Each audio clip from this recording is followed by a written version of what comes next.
All right, so in this question, we are going to look at how we can model linear either growth or decline.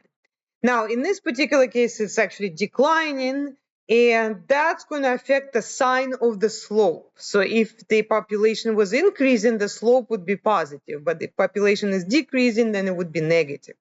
Now, they do give us the initial value, so that's your y-intercept, that's 6,400.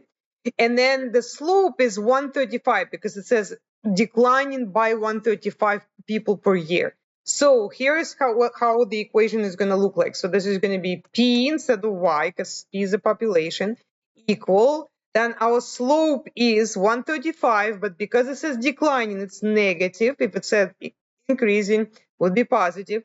Then you multiply that by x, which is your years, but in this case, it's not x, they call it t. Okay, so we'll call it t.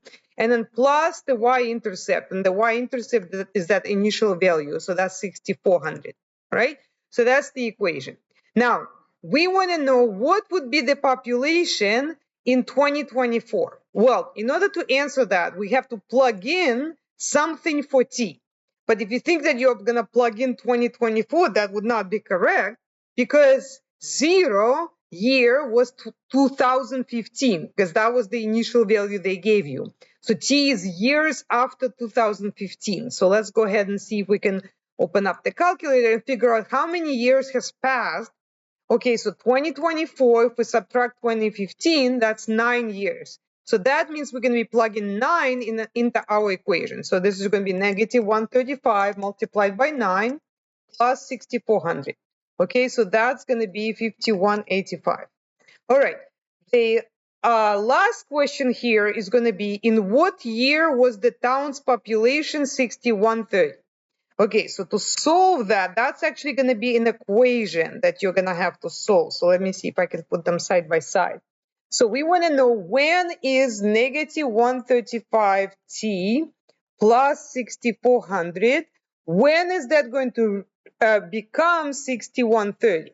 Okay, at what time?